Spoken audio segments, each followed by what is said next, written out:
Public sector company के बारे में बात करने वाला हूँ।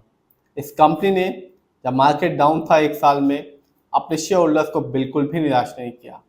एक साल में इस कंपनी ने अपने शेयर होल्डर्स को 48% का रिटर्न निकाल के दिया।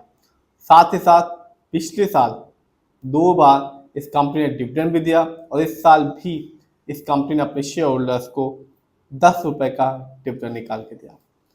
ये वीडियो सिर्फ एजुकेशनल पर्पज है, ना मैं कोई भी स्टॉक खरीदने की सलाह देता हूँ और ना ही बेचने की।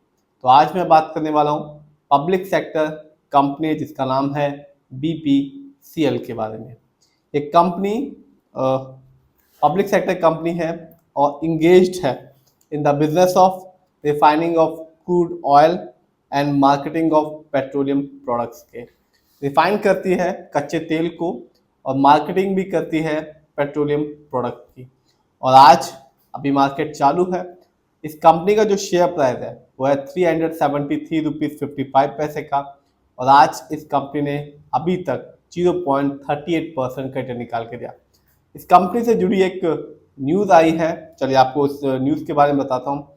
अभी ही कंपनी ने एक्सचेंज को इसकी जानकारी दी है और ये जानकारी ये है कि कोची के आयुक्त केंद्रीय कर और केंद्रीय उत्पाद शुल्क से 1816.65 करोड़ रुपए का उत्पाद शुल्क मांग आदेश प्राप्त हुआ है।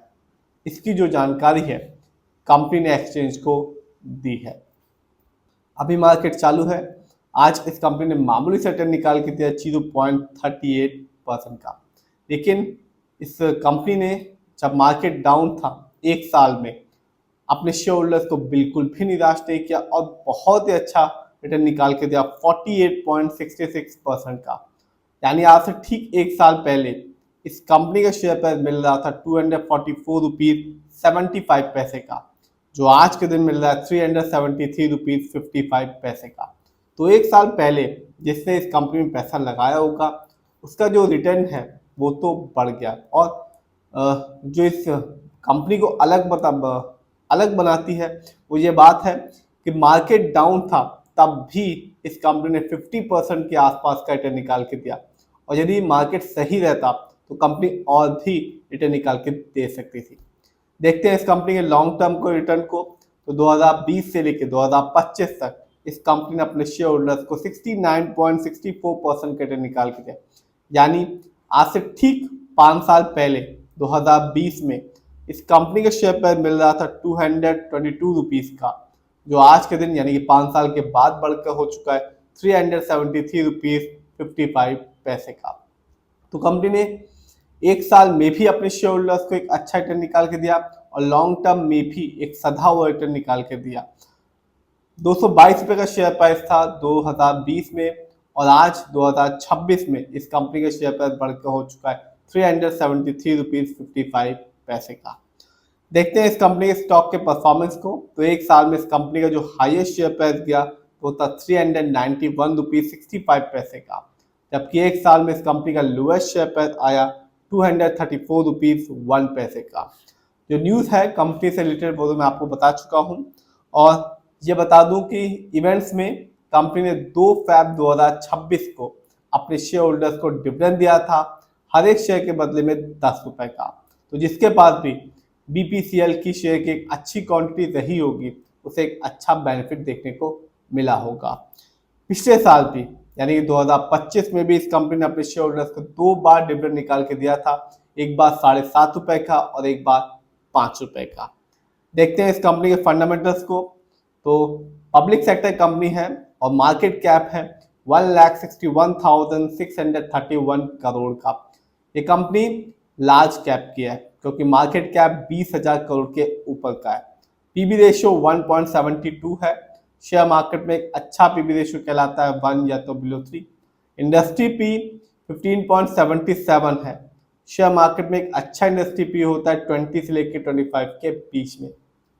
इंडस्ट्री P ये बताता है कि कंपनी का जो स्टॉक है मार्केट में कैसा परफॉर्म कर रहा है। डेप्ट टू इक्विटी 0.56 है। आप भी देख सकते हैं BPCL पर लोन कर्ज ना के बराबर है। ROE 22.60 है, बहुत ही अच्छा है क्योंकि शेयर मार्केट में एक अच्छा ROE कहलाता है 15% से लेकर 20% के बीच में। ROE बहुत इंपॉर्टेंट चीज होता है। और जब भी आप किसी कंपनी के फंडामेंटल्स को देखें तो आरओई जरूर देखें, क्योंकि आरओई बताता है कंपनी कैसे शेयर होल्डर्स के पैसे को इस्तेमाल कर रही है। सही से करती है तो आगे चल के एक अच्छा पॉजिटिव, एक अच्छा रिटर्न देखने को मिलता है। यदि कंपनी सही से शेयर होल्डर्स के पैसे को इस्तेमाल नहीं कर पाती तो रिटर्न पाने की जो उम्मीदें होती है शेयर होल्डर्स की वो कम हो जाती हैं। इस कंपनी का ईपीएस है 56.73 का। शेयर मार्केट में एक अच्छा ईपीएस कहलाता है 80 और से ज्यादा का। ईपीएस से बताता है कंपनी लास्ट 12 महीने में कितना कमाया। डिविडेंड यील्ड 2.64 है, अच्छा खासा है, क्योंकि शेयर मार्केट में एक अच्छा डिविडेंड यील्ड कहलाता है 2% से लेकर 6% के बीच में। हाई डिविडेंड यील्ड इंडिकेट करता है कि इस कंपनी के स्टॉक को लेना चाहिए, अपने पोर्टफोलियो में ऐड करना चाहिए। देखते हैं इस कंपनी के फाइनेंशियल कंडीशन को। तो कंपनी का जो रेवेन्यू रहा दिसंबर क्वार्टर में वो था 1,37,299 करोड़ का, जबकि 2025 में इस कंपनी का ईयरली रेवेन्यू था 4,42,957 करोड़ का। प्रॉफिट को देखूं तो दिसंबर क्वार्टर में इस कंपनी का प्रॉफिट था 7,188 करोड़ का, जबकि 2025 में इस कंपनी का ईयरली प्रॉफिट था 13,337 करोड़ का। नेटवर्थ, कंपनी का जो नेटवर्थ था 2025 में वो था 81,384 करोड़ का, जबकि 2024 में इस कंपनी का नेटवर्थ था 75,635 करोड़ का। देखते हैं इस कंपनी के शेयर होल्डिंग पैटर्न को। तो प्रमोटर यानी कि इस कंपनी के ओनर्स हैं उनकी होल्डिंग है 52.92% की, जबकि एफआईआई की होल्डिंग है 18.46% की, जबकि डीआईआई की होल्डिंग है 10.19% की, म्यूचुअल फंड की होल्डिंग है 9.38% की, रिटेलर्स की होल्डिंग है 9% की। तो सबसे कम जो पैसा लगा हुआ है वो रिटेलर्स का लगा हुआ है, यानी कि हम लोग का पैसा इस कंपनी में सबसे कम लगा हुआ है।